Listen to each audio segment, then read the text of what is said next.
So it is a unscheduled visit of mine. Came to New York Rath Yatra day before yesterday, and again yesterday we had a program there in Brooklyn. So I thought I'll just come here for a day. And to tell you frankly, I was not expecting so many of you to come. I decided to come to a temple for evening darshan. And so Madhupati Prabhu wanted that I come and give a class. Oh, I see. Is doing better? Thank you. Hare Krishna. So, I'm very happy to see all of you. Now tell me, what should I do? What should we do? One thing we can do is have a question-answer session. That makes, I think, more personal. So who is going to ask the first question? Yes.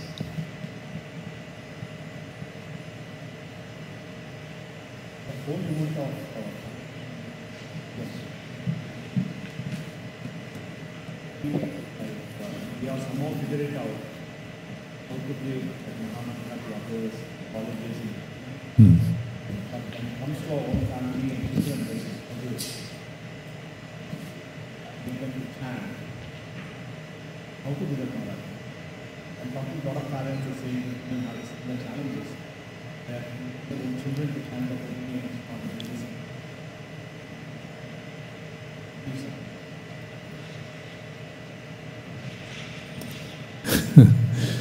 Well, I'll say the charity begins at home.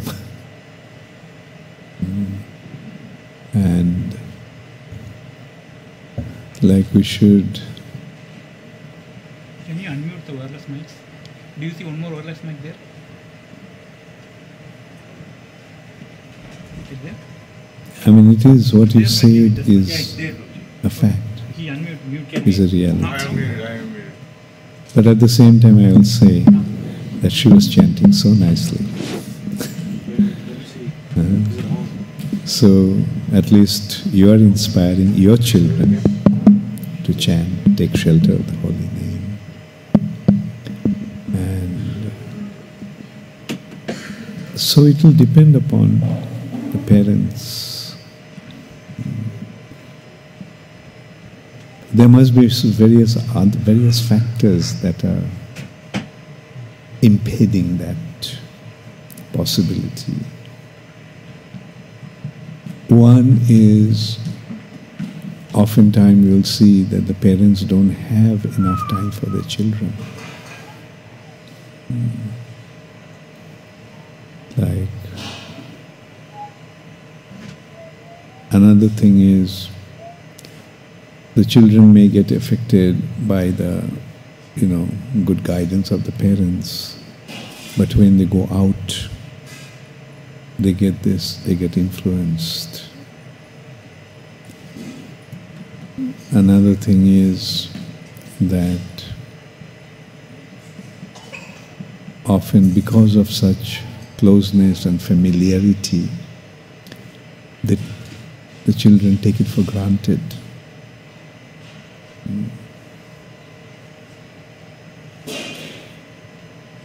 So these are the hurdles and these are the challenges that we have to overcome. And what you said, I fully agree with you, because in our practical, in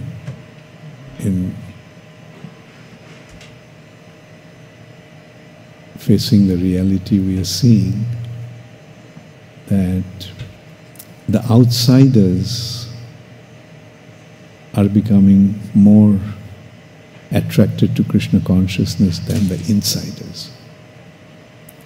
For example, not that many devotee children are becoming full-time devotees. Whereas there's a lot of reverb. Whereas many students that we are preaching to, they're joining. I mean, most of the time you'll see that they're... Now, why, this is a challenge that we are facing actually in our movement. Like, often the devotee children are not inclined to join the movement, whereas outsiders are joining, especially in India. And so the main thing is that my suggestion to the parents will be that you all become so exemplary that your children will follow you. And give them, good amount of understanding of Krishna consciousness from their childhood. Don't force them too much, but educate them with the proper understanding. Why should we chant? Why should we take to Krishna consciousness? Again, another thing that I can tell you from my own experience, that many of the youth, I won't say many, at least some of the youth confided in me that in their childhood they had been so much forced by their parents that they developed resentment. Like when they were little babies, the mother went to the temple to attend Mangal Arati and took the children with them. Well, in one hand, really, it was a very nice thing to do, but on the other hand, we can see. And that's why my simple suggestion will be that make Krishna consciousness so interesting that they will take it. Don't make it a compulsion. Let them develop a natural, attraction and liking for that.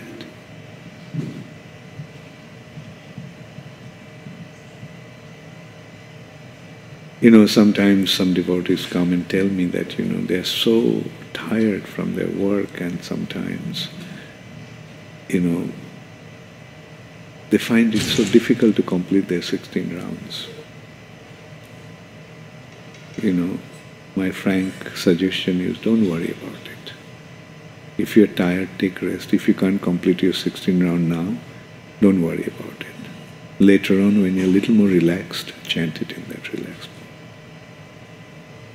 mode. Ultimately, Krishna is not really seeing what you are doing. Krishna is seeing with what kind of intention you are doing that. Krishna is seeing how you are doing it. Like if you resentfully offer something to somebody, and when you lovingly offer something to somebody, see the difference. So the most important thing is that let's develop our love for Krishna. Let's develop our natural attraction for the holy name.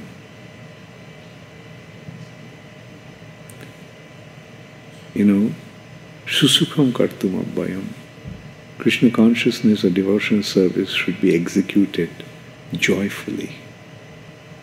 Joyfully, let's execute. Today's world has become very complex. Like life has become so complex. unless you earn certain amount of money, you can't survive in this world.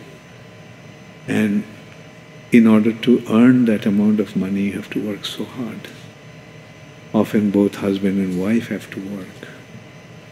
The result is the mother is not able to take care of the children or give the time to the children. In normal condition, that's not the, that's not the family structure that used to be or should be.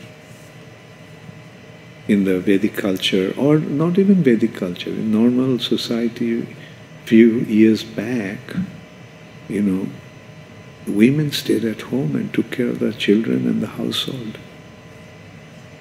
But today, most of the women are going out and working. Oftentimes the mother get 1 month's leave before the child is born, and another 1 month after the child. And then child is 1 month old, mother is going to work. But what to do, that's how the world has become, the society. And this is actually Kali's arrangement. Kali is forcing everyone to become completely absorbed in just maintaining, earning money to maintain themselves. Like we are seeing big, beautiful houses and all, but to live in those houses, you have to work so hard.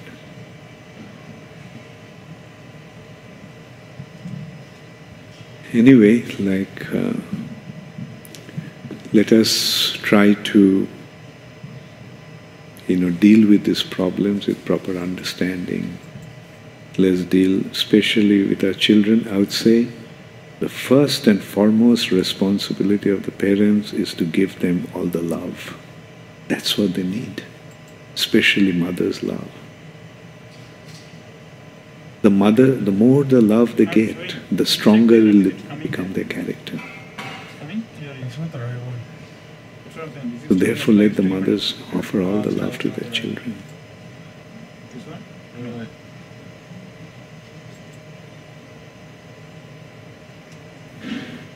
And it's a big challenge, we are, you see, the reality is Kali has taken over this world. Today's world is actually completely controlled by Kali. And we are trying to introduce Krishna consciousness. It's a major challenge. Kali has taken over the whole world. But Sankirtan movement is Kali's worst enemy. But we know one thing, that Chaitanya Mahaprabhu is the Supreme Personality of Godhead. No matter how powerful Ravan was, Ram defeated him, destroyed him. Alone him and Lakshman and a bunch of monkeys. And Ravan was the most, advanced, military power at that time. So powerful that he could even defeat the demigods, which is beyond our imagination. Defeating the demigods. See, those personalities who are controlling the wind, personalities controlling the rain, controlling, the air and water.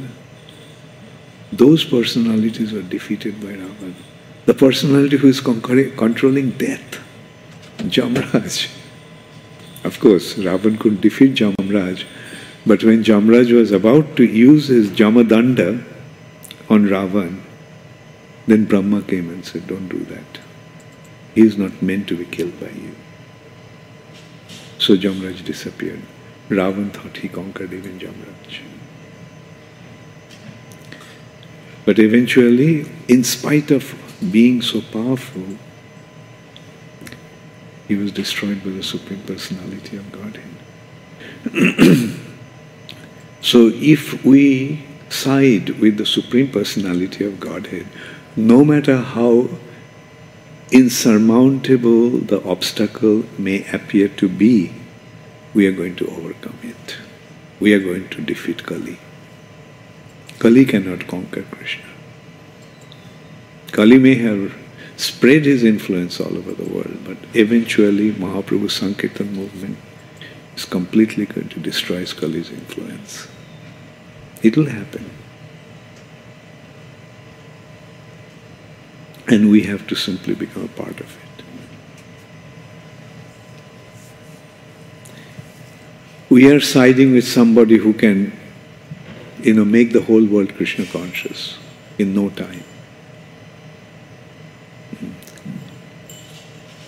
I mean, what is the big deal? Like, he's the creator of innumerable universes. What to speak of one earth planet is completely insignificant for him. Right? And he predicted that this Krishna consciousness movement will spread all over the world in every town and village. So why should we worry? Let's just carry on, try our level best, and depend upon him, pray to him for his mercy, for his support. And one thing also I can tell you, one assurance I can give you, that the Krishna consciousness that you are giving to your children at their formative age is going to be there with them throughout their life. So for the time being, it may seem that they are not accepting Krishna consciousness, but eventually you'll see that they're going to come back because they got the taste of it. A taste that they'll never get anywhere else. So they're going to come back.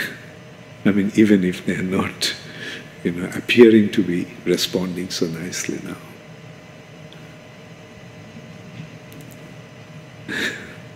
Thank you. Right. To inculcate the right thing to the kids, but it's challenging. And then, isn't it like every individual has their own journey, and everybody came with their own prarabdha, and the son born in your family, when Krishna's son was not as pious as him, so Pradyumna. So should we be taking that kind of responsibility, or we should be doing and setting ourselves as an example? And if they follow, well and good. If they don't follow, then it's their destiny. What do you say about that? Yeah, good point. Yeah. And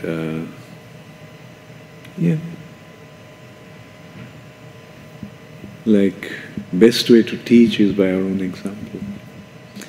Even Chaitanya Mahaprabhu saying, Apuni achari Prabhu jibere shikhai. Conducting himself, he is teaching the living entities. Practicing the process of devotional service himself, Chaitanya Mahaprabhu is teaching us how to become a devotee.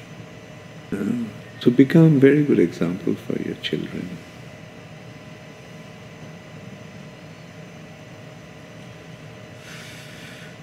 And as you said, like, everyone comes with his own destiny, own fate.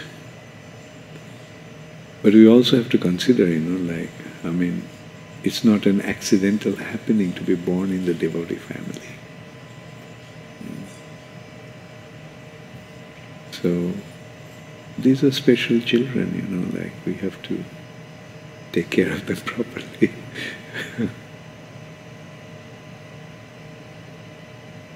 And main thing is, give them all the love. Treat your children with all the love. And that will go a long way. Yes, sometimes parents have to be strict, but that's another thing. For their own benefit, you have to guide them properly. But that's also is an expression of love.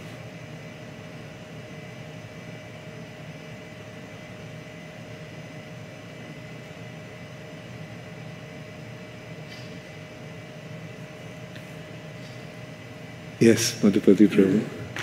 Just a follow-up on that is, Yeah.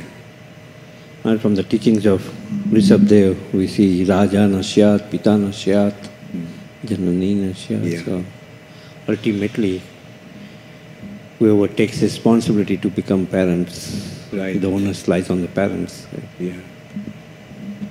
Yeah, true. True. Yeah, but the challenge that we are talking about, that in spite of trying, when the parents don't succeed, like apparently, I would say, there's so many factors. The influence of the age of Kali is the most difficult impediment, most difficult hurdle.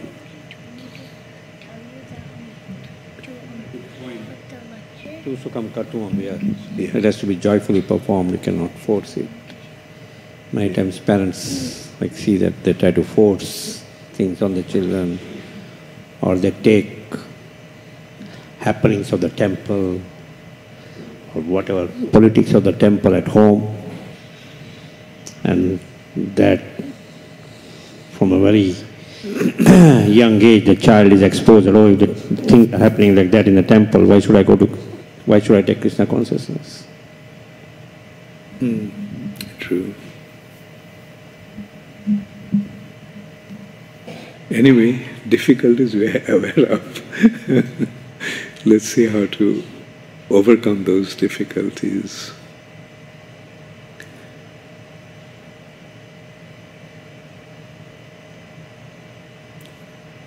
You know, one thing I try to say,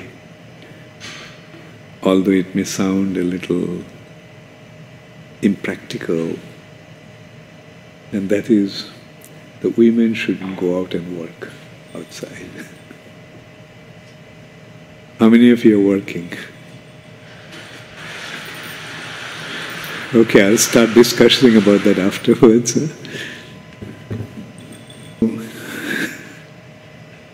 It's a challenging situation, yeah.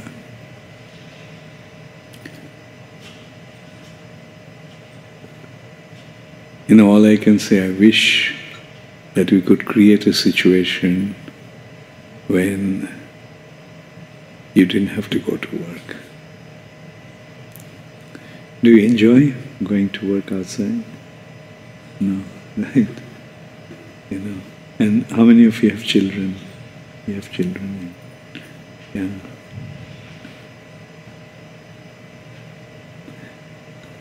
Yeah, I think that's the challenge that we have, you know, being the leaders of our movement, you know, like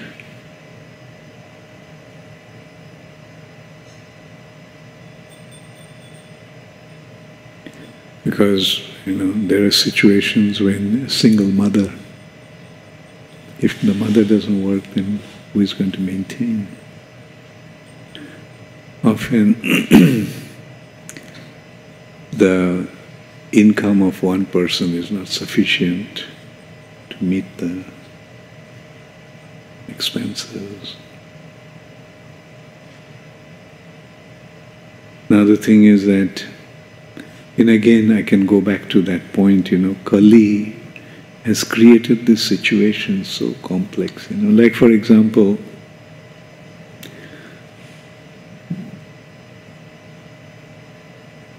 you know, consider even 50, 60 years back,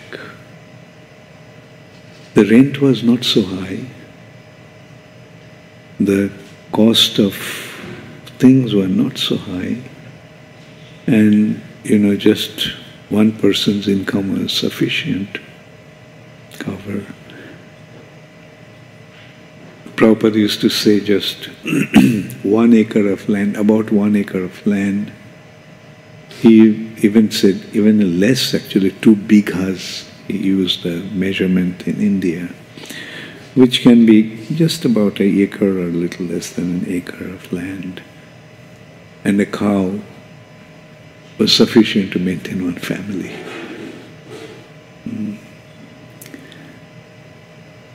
But now, you know, like, situation has become, most of us moved into the cities, and there the house rent is so high, provisions are so high to work, you know, transportation is so high, expensive.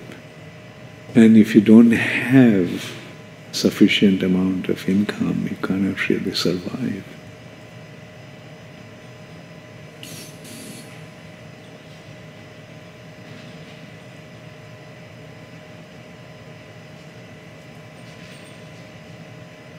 Like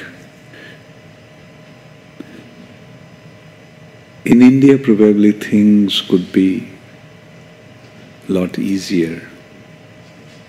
Like, I'll give you an example. Once in Calcutta, I was speaking to about 150, 200 congregation devotees. And during the question-answer session, a question came up that I don't have enough time, I don't find enough time to complete my 16 rounds. So I went back to the point of asking, like, when do you go to work? To go to work he has to get up at something like 6 o'clock and go to work and come. When do you come back home? I come back home. I leave home at about 6 o'clock, come back home at about 8 o'clock, 9 o'clock. And, so then I asked him, are you from the city itself? Oh yeah, then before that I asked him, how much do you earn? And then how much do you spend? How much does your rent cost? How much does your provisions cost? How much does your transport cost? And at the end of the day, he doesn't have anything left. And even sometimes that amount is not sufficient to maintain himself, So I asked him, are you from Calcutta or you? No, I came from a village. Do you have a house in the village? Yes. How much do you pay for your rent? Nothing. How much is your transport cost? Nothing. And then I pointed out that by coming to the city, what did you gain? Like you're earning money, but all the money is going just to maintain yourself. So why don't you go to the village and stay there? And anyway, that is how the thing actually started. And at some point I asked, how many of you are from the villages? Quite a few hands went up. And if you have the opportunity, how many of you would go back to the villages? Quite a few hands went up. And so I asked, but you can't go back to the village now because the arrangement is not there. So why don't you team up and as a group you go to the village? And you develop your own setup, you have your own school, you have your own, and do the farming, and the response was quite good. And I requested them to move on and let me see what they can achieve. Like at least in Indian context we can think of something. In American context I can also suggest something. You see, practically all of you came to America to make money, isn't it? The purpose of coming to America was to make money. Of course, the allurement of grand life was there. So, make your money and go back to India. Like, you can consider, making a kind of a group, you can have a team and get a large piece of land somewhere and develop, if you'll go there with certain amount of money, I'm sure you can very easily create a situation when many other people can come and find their livelihood. Not only you'll provide arranging for your livelihood, you'll be arranging for many other people's livelihood as well. And And Krishna conscious life can be so simple. Like, there can be one kitchen offered to Krishna and have Krishna Prasad for, breakfast, lunch and dinner. And have your own, many of you will be doctors, have your own create medical facilities, create educational facilities, and that is how probably you can create an ideal village where you don't have to conform with this Kali's arrangement. You can counter Kali's arrangement. Like an example I can, I can give. How many of you know about the what's the group called? They're in Pennsylvania. Amish.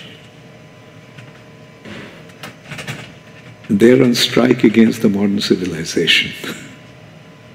They're maintaining their own lifestyle since, since a long time.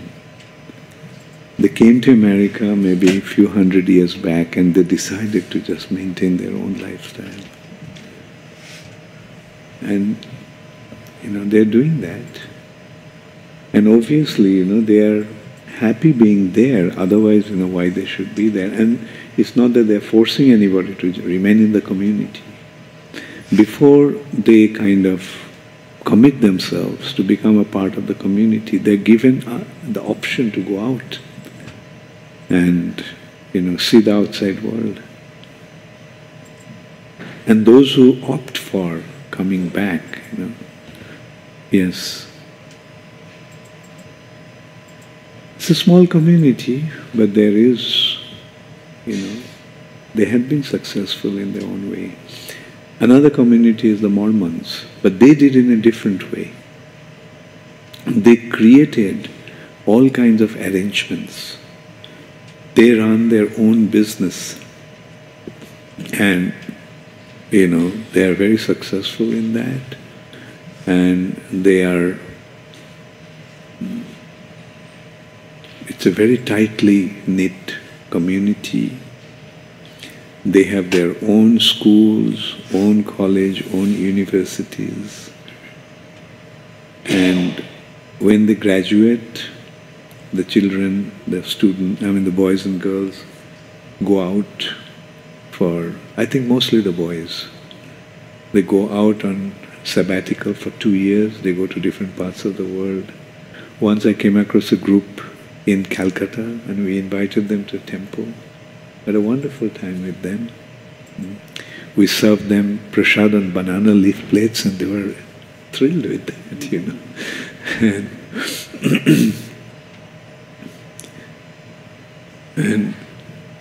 And then after that, when they go back, a job is waiting for them.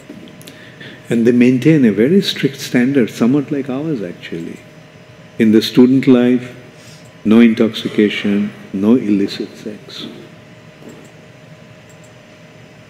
Like, it's very strict about that. They lead quite a pure life. And I was reading the life of the original person, who started and this Mormon community. It's not Brigham Young, like even before that. James, I forgot his full name. Joseph Smith, thank you. Yeah, Joseph Smith. He was standing for the election to become the president, and many suspected, many thought that he would become the president. He could have become the president, but he was murdered. And still, you can see that they have become so successful. Of course, it took time, but along with that, came the guidance and the drive of, powerful individuals who have been influenced by the doctrines of Joseph Smith. So, we have to seriously consider these models and see how to create our own structure. No doubt we have the highest philosophy. No doubt we have the most profound, way of spiritual life. But, we are facing challenges. We are facing the challenges because we have to compromise with the present situation. Therefore, we have to consider, instead of, if we want to compromise, then we have to come to terms with them. But the other way is to deny their, arrangement, defy their arrangement. And that means we have to create our own arrangement. Now we have to consider seriously how to do that. How to do that. I'm not so familiar with the American situation, but, in India, it can happen quite easily. And therefore I would request you all, at some point consider going back to India. Not just for your own sake, but to create that model, that can become the role model, ideal model for others to follow. And as I was saying, while you are doing that, it's not that only you are arranging for your own security, you are actually arranging, providing for others as well. Because, if 30 of you go, but I'm sure, you can make arrangement for 300 other families.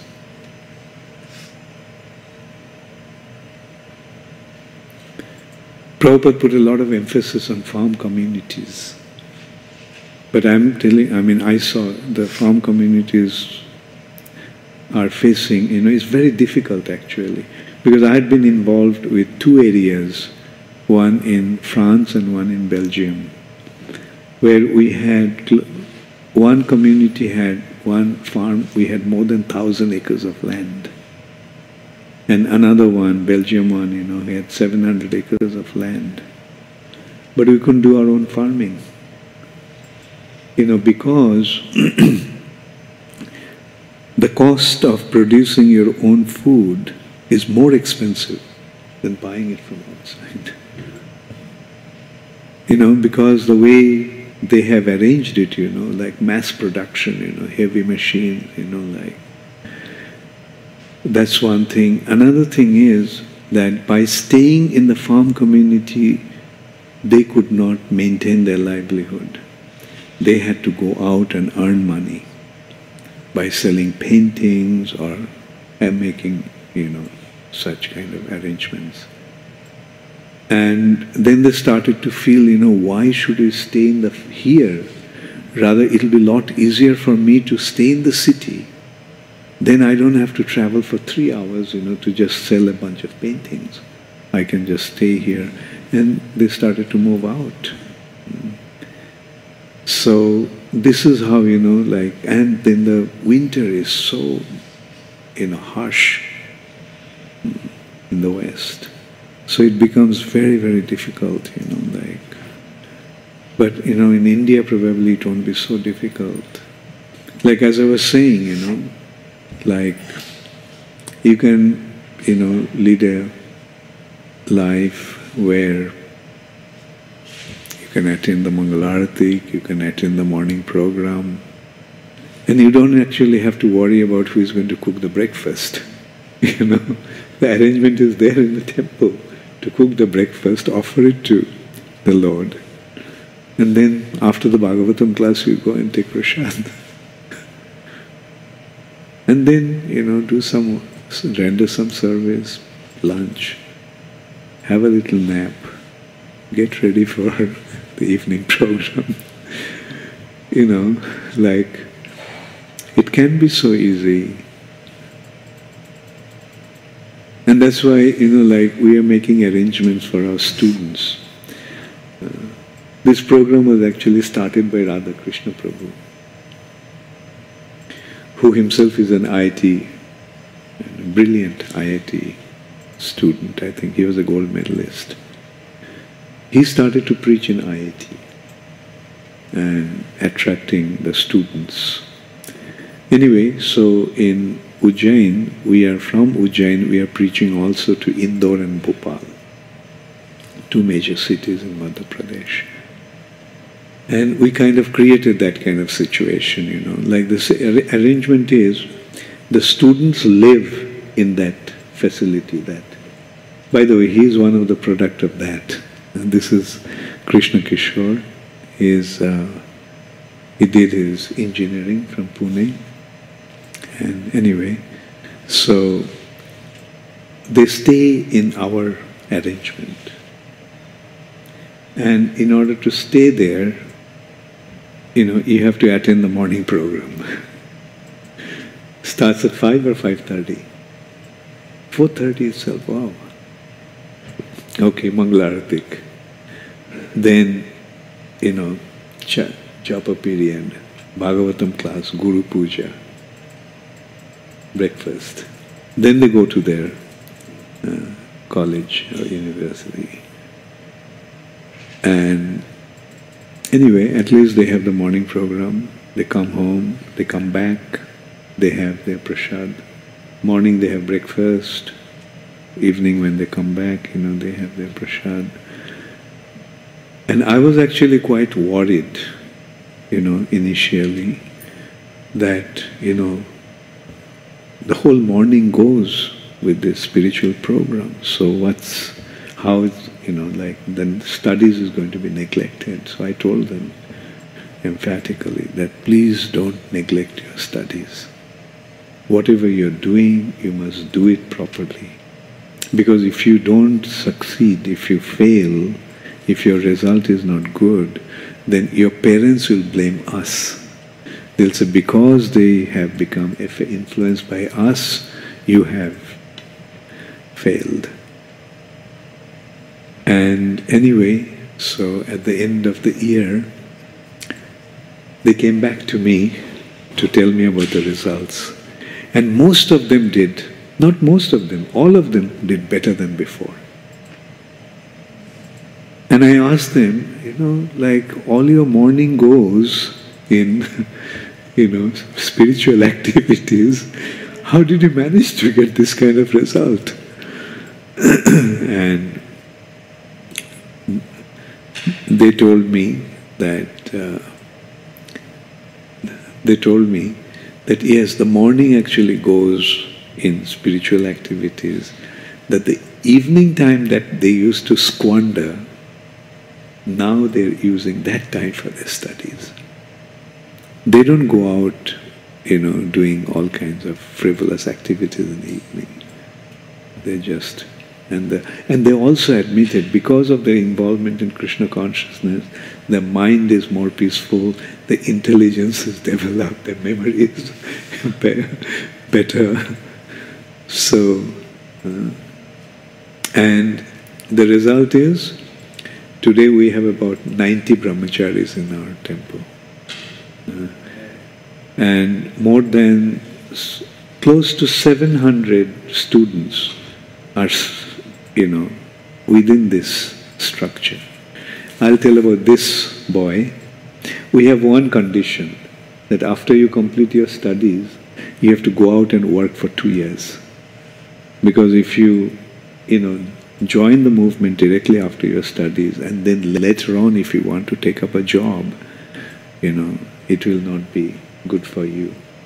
On the other hand, if you have 2 years of work experience, and then you come to Krishna consciousness as if you're rendering some sort of social work and something, it'll go to your credit, just in case you want to take up a job. Now, this boy was so reluctant to go and take up a job, but you know, we have a condition that they have to work outside for 2 years. So what they did, he and 4 other boys, 4 other friends together, they started a coaching school, coaching class, to get admitted in the engineering institutes. It's a Jai Shri Shri Gaur Nitai ki Jai. जय श्री श्री राधा माधव की जय, जय श्री श्री जगन्नाथ बलदेव सुभद्रा महारानी की जय।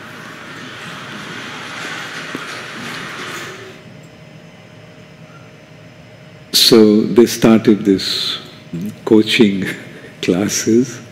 They're doing quite well, and because in India to get admitted in the engineering colleges is a big thing, and now they're coming from that same background, so they know, how to get admitted. So they started. So when I saw that they were so keen to join the temple, I said, okay, fine.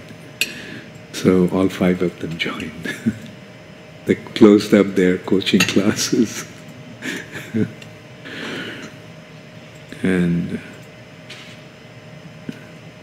so, this is how, they're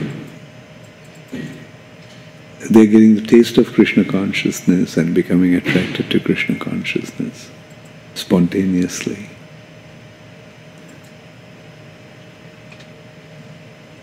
Are you happy being in Krishna consciousness?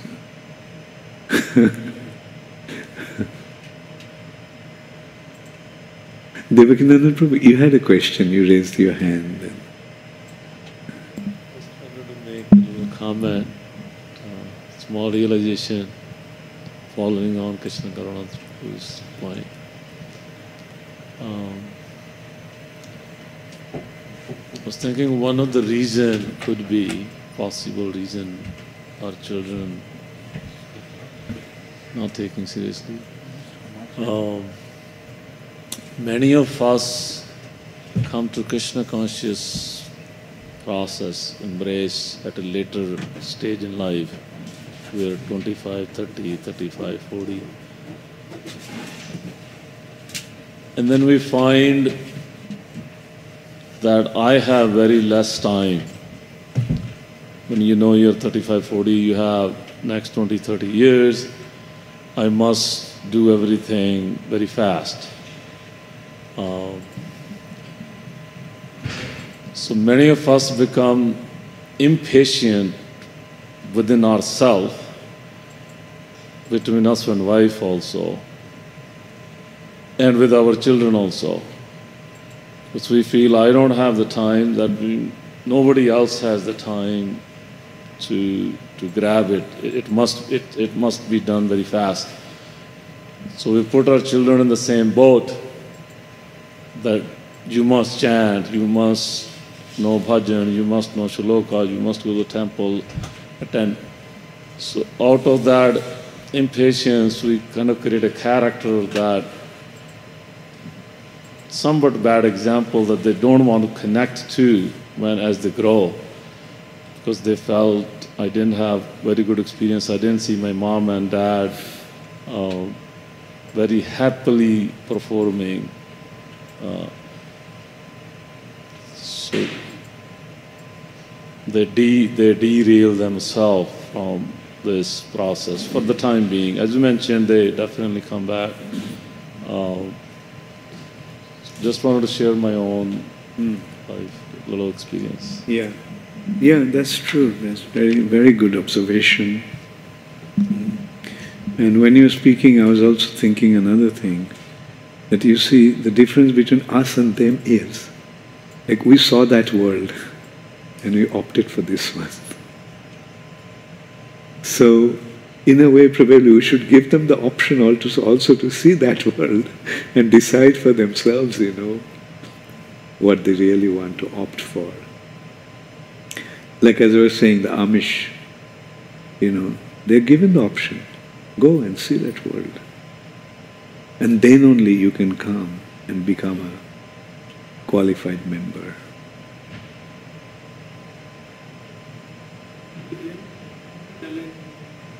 America, you are saying that we can go back, or we came here for money, but even both partners doesn't has to work. In some situation, for example, IT people and everybody, like single person is making good enough money to run the show. Even then, it seems the people are on ego ride, and just want. I have acquired this education. My parents spent this much kind of money. Why should not I work? And then there is a lot of like egotism because of money, and then a lot of stuff, and then they find independence over here compared to India. Don't want to go even if you want to relocate. So Yeah. there are a lot of angles which is not practical. You're right. No, I'm not saying that everybody has to do that. I'm saying those who want to, And that they is- can consider that option. Like, for example, I know one person from Seattle. Like, he was there with us this morning. Madhavji Prabhu. He was in Microsoft, very well placed. Started his own business, very successful. But then at one point, he quit. Bought a farm in Seattle and moved in there. From a 5-bedroom house, they moved into the farm where they have a house in the farmhouses. It's quite a challenge, it has been quite. But, they're happy, both of them, husband and wife. The wife is the head of the school there for the children. And he's also very much very actively involved in Krishna consciousness in the Seattle temple. And at the same time, he's living in a farm, growing his own food, has his own cows, and is happy doing that. But these are some exceptional cases, and I would say that it's not also practical. That eventually now he's planning to move back to India and do the same thing. And he knows that it's going to be much better and a lot easier to do that in India. The advantage in India is that, you can get other people to join you. Even, you can hire people to do many things, and that way you can expand. Whereas here, it's practically impossible to hire someone to do that. And his family people, his mother actually, he was telling me the other day that his mother writes to him, if you have to do the farming and taking care of cows, why you have to go to America? We have plenty of land here and you can do the same thing here. So anyway, eventually he's planning to do that, But I think the ideal situation would be, a few of you get together, and move and, start a project. Start a project. Because, you see, the challenges are, even in India, if you have to live in a farm and earn your livelihood, is going to become very difficult. But if you have arranged for your livelihood and set up the community and develop the community in that way, then it can actually, because eventually that community will be generating funds. Like, when you're doing farming, you can sell your organic products and sell your various other items. You can also start a cottage industry and things, Anyway, these are certain ideas. And yes. On one side we say surrender to Krishna, Krishna will take care of everything. But on the other side we are living in a high-cost country, America, New York, and jobs are taking a lot of time, stressful, like some devotees don't have health insurance, or their kid she has a bleeding finger or something, but they can't take her to a hospital. It's not a serious issue, but they don't want to spend $1,000 on this medical procedure, that medical procedure. And devotees say, I'm very confused, should I go for more money, or I'm not able to send my kid to insurance program, and I'm supposed we to discussed about that before you came. Yeah. That the point we discussed was that, Kali has made a very complex situation in today's world, right? Like, in order, your survival becomes impossible unless you conform with this arrangement.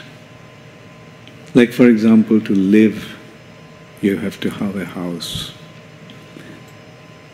You have to have so many other, you need some basic, to get the basic facilities for survival, you have to have a certain amount of money.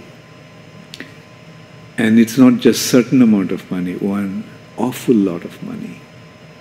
And unless you compromise with that system, that means unless you take up a job in that system, you can't get that kind of money.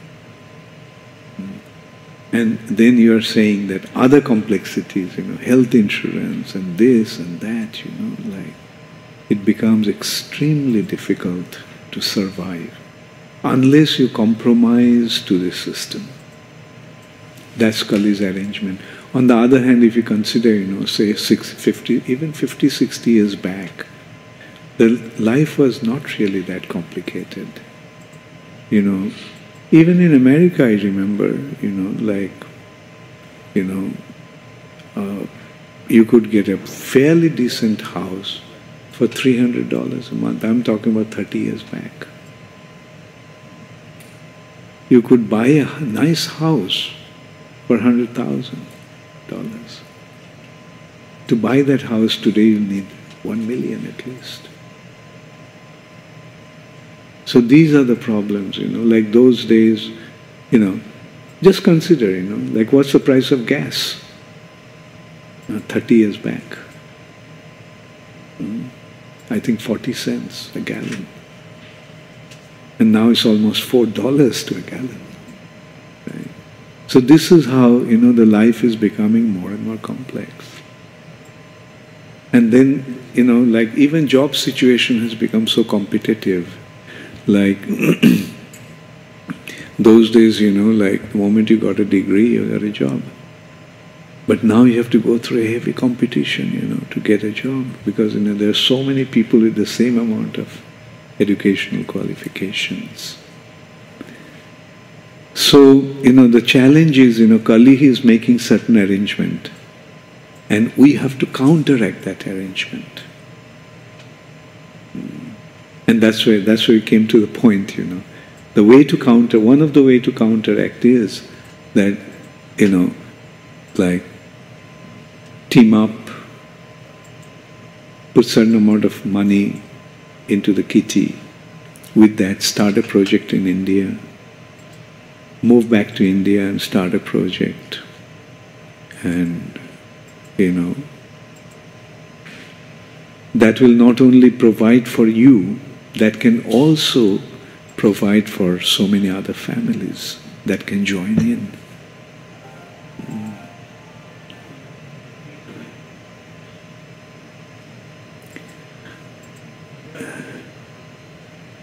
Yes, so preach to the Americans and let them take up the mission. All right? There are plenty of Americans. I mean, how did the movement spread? It spread with all these American boys and girls preaching. I think they can do a better job than we do.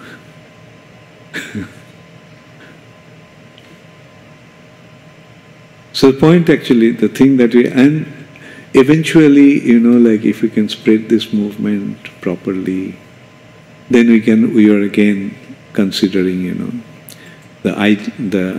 the role, the kind of situations that the Amishes have created, the situations that Mormons have created.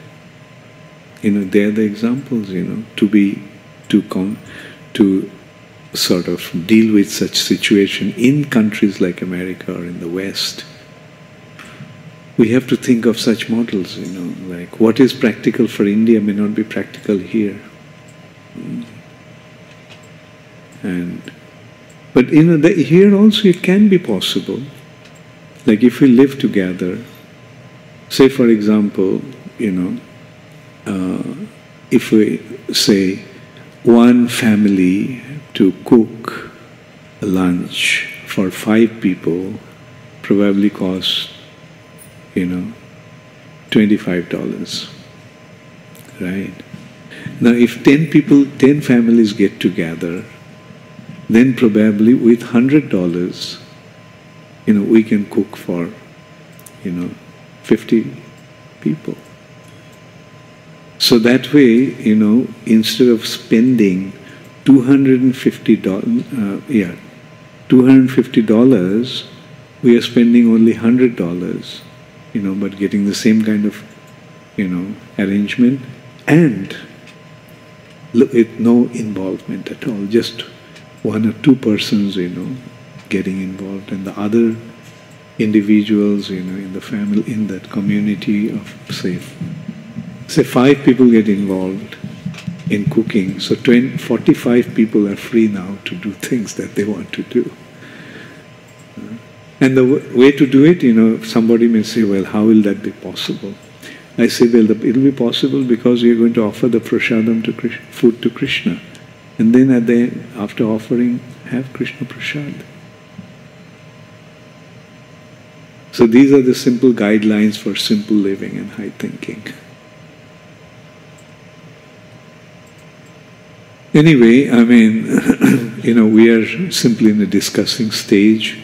I don't know,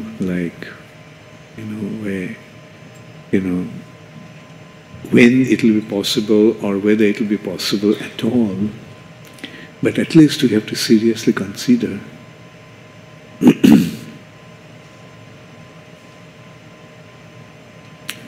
Consider these challenges and how to overcome them.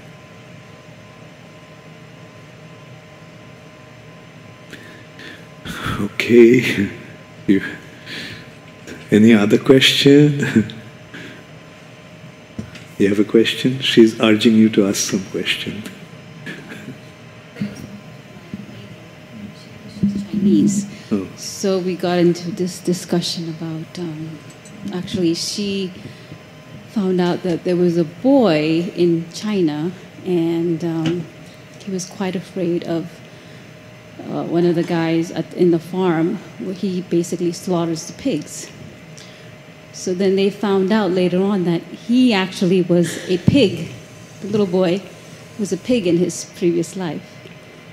And he actually was really afraid of that man because he slaughtered him basically. So my question is, I don't know, 8,400,000 species of life we go through. So we have to go through each and every one of them before we become a human being? Because how was he a pig and he was afraid of the man who killed him basically, and he became a little boy. So that man who killed him, he remembers him. Is that possible? I mean, the answer is very simple, don't you believe in transmigration? Right. Of soul? So, okay, changing body, that's possible. And as you asked, whether we have to go through all 8,400,000 species, I would say that not only through these 8,400,000 species, but how many times? Since time immemorial, we are transmigrating from one body to another. Not that, each time we have to go through the 8,400,000 species, but, so many times we may have taken so many different types of bodies, we can't even imagine. The point is, let's not delve into that, in that of what we had been. But the consideration is what we can be. This life is providing us an opportunity to finish up that business and go back to our constitutional position. And it's fortunate that he remembers that he was a pig and now he became a human being and he remembers. Can you imagine how many of them are human beings and will become pigs and be slaughtered? Right?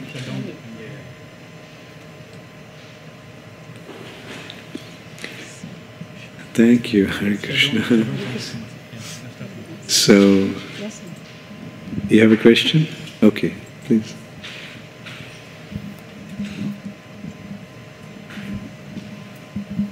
Maharaj, namaste.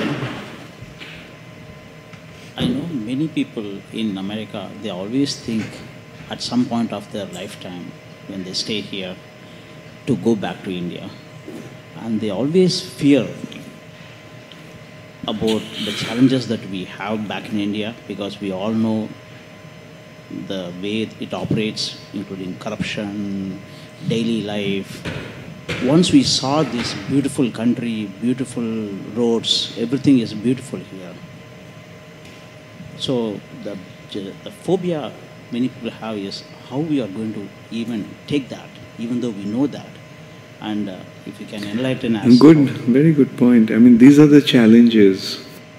Yes, I agree. These are the challenges that we have to face. But one thing I can tell you, that, human beings have a wonderful ability to adapt.